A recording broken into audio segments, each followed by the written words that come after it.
Hi friends, good morning. তো আজকে সকাল শুরু হয়েছে, কিন্তু ওর পাপা চলে গেছে। কারণ ওর পাপা অন্যদিন কোলে নেয় ওকে স্কুল যাওয়ার আগে, কিন্তু আজকে আর নেয়নি। কারণ আগের দিন ও পাপার কোল থেকে নামতে চায়নি, কাঁদছিল। ও যাতে না কাঁদে ওই জন্য ওর পাপা ওকে আর কোলে নেয়নি বা ওকে ডাকেনি। ওর পাপা স্কুলে চলে গেছে। আর এখন আমার মা বেটুর সকাল শুরু হয়েছে। আমি অনেক আগে উঠে গেছি, তো বেটুকে এক্ষুনি ডেকে তুললাম, নাহলে ও ঘুমোচ্ছিল। আর আমি এখন আমার বেটুকে নিয়ে নিচে যাব। নিচে নিয়ে গিয়ে বেটুকে আমি খাওয়াবো, আর ওকে খাইয়ে তারপরে আমি খাবো, আমাদের বাকি কাজগুলো হবে। তো চলো, তোমাদেরকেও আমার সঙ্গে নিয়ে যাচ্ছি। তো সেখানে গিয়ে আবার দেখা হচ্ছে, কথা হচ্ছে। বাই বেটু, বাই করে দাও, বাই করে দাও।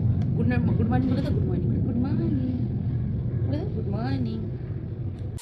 এইবার মুখটাকে টান দে, রোদে দে, রোদে দে, তোকে একটু সেকে দে। এটা খেলনার বাক্স হয়েছে। বেটুকে তার দাদু ভাইয়ের কাছে রেখে দিয়ে আমি ওর খাবার তৈরি করে নিয়েছিলাম। তো ওর খাবার তৈরি হয়ে গেছে, আর আমি ওকে খাওয়াবো বসেছি। ও এখন খেতেই চায় না, ওকে খাওয়াতে খুব কষ্ট। মানে সেই মিষ্টি জাতীয় খাবার দাও কিংবা ভাত দাও, যাই দাও, খেতে চায় না। কেন আমি বুঝতে পারি না। আগে এতটা কষ্ট হতো না, এখন প্রচুর কষ্ট হয় খাওয়াতে, লড়াই করতে হয় ইসের মতো। বেটু কী খাবে? লেবু জুস খাবে। বেটু কী খাবে? Lemon juice. তো আমি বেটুকে সকালের খাওয়ানোর পরে 2 ঘন্টা মতো পরে আমি ওকে মানে ফ্রুট জুস দিই। তো কোনো দিন বেদানা জুস দিই, কোনো দিন লেমন জুস দিই, মানে মৌসুমি লেবুটাই দিই। তো আজকে মৌসুমি লেবুটা দেবো বলেই তৈরি করেছিলাম, কিন্তু ও খায়নি। মানে অল্প মতো খেয়েছিল, তাই কত লড়াই করে খাওয়াতে হলো। জানি না কেন এখন ও খেতেই চাচ্ছে না।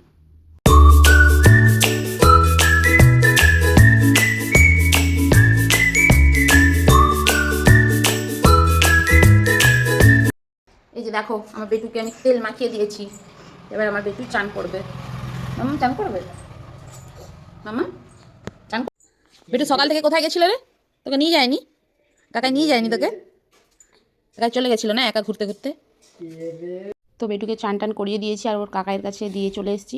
আর চানের পরে যেহেতু কিছু খেতে হয়, সেই জন্য আমি ওকে জল খাইয়েছি। কারণ তার আগে ওকে ওই ফ্রুট জুসটা খাইয়েছি, সকালের খাবারটা খাইয়েছি। তো আমি চান টান করে আর পুজো ঘরটর ঝাড়টার দিয়ে সব কিছু করার পরে নিচে গিয়ে আবার ওকে ভাত খাবো। তো চলো, আবার তোমাদের সঙ্গে দেখা হচ্ছে।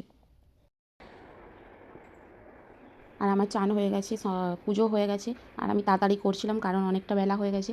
নিচে গিয়ে বেটুকে তাড়াতাড়ি টাইমের মধ্যে খাওয়াতে হবে, নাহলে আবার দেরি হয়ে গেলে হজমের সমস্যা হবে।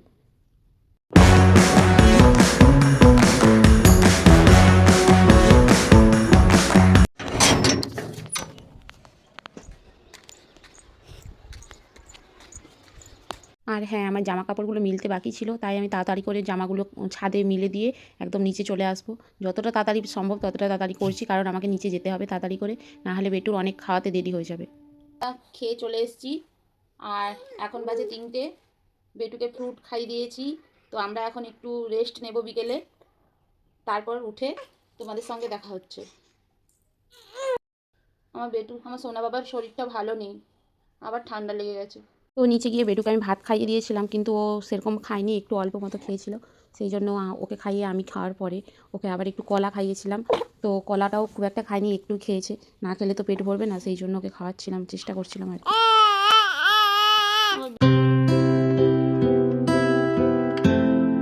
ও যেহেতু নিচে চান করার পরে ঘুমিয়ে পড়ে 12:30টার দিকে, সেই জন্য আমি যখন 3টের দিকে ওপরে আসি, ও ঘুমোতে চায় না, অনেকক্ষণ খেলা করে, তারপরে ওই 4টার দিক করে ঘুমোয়। তো এখন হয়ে গেছে বিকেল, আর আমি আমার বেটুকে নিচে বসিয়ে দিয়েছি খেলতে। আর বেটু এখন খেলছে। আর সন্ধেবেলা একটু ঠান্ডা ঠান্ডা আছে, সেই জন্য ভাবলাম ফুল হাতে জামাটা পরিয়ে দিই। সোয়েটার পরালে আবার বেশি গরম লাগবে, সেই জন্য আমি ওকে ফুল হাতে জামাটাই পরিয়ে দিচ্ছি। তো খেলুক, তারপরে আমরা নিচে যাব, নিচে গিয়ে ওকে একটু খাইয়ে দেবো।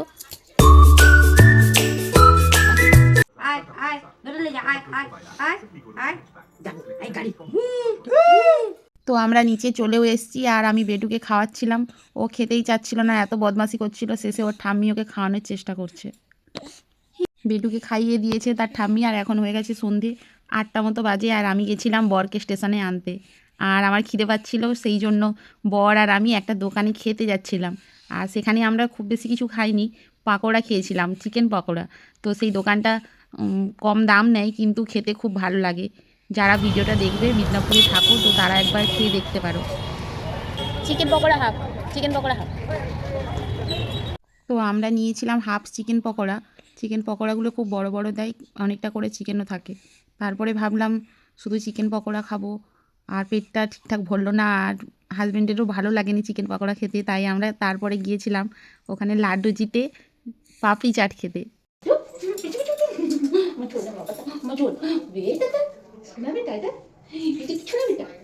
তো আমরা সন্ধেবেলার খাওয়া কমপ্লিট করে বাইরে তারপর ঘর চলে এসেছি। রাতের খাবার তৈরি করতে হবে, তাই রান্নাঘরে চলেও এসেছি আর বেটুকে নিয়ে একটু মজা করছিলাম। আর আজকে রান্না হয়েছিল ধনেপাতার বড়া, ডিম দিয়ে আলু দিয়ে ঝোল আর একটা মিক্সড ভেজ। আমাদের খাওয়া দাওয়া কমপ্লিট, আর বেটু ঘুমোতে আসার আগে তার ঠাম্মির কাছে একটু কোলে যাবেই, তো কোলে গিয়েছে, আদর খেয়ে নিচ্ছে। তারপর আমরা উপরে চলেও এসেছি আর বেটুও ঘুমিয়ে পড়েছে। তো তোমরাও সবাই ঘুমিয়ে পড়ো, সবাইকে গুড নাইট। আজ এই পর্যন্ত, আবার কাল দেখা হবে, বাই।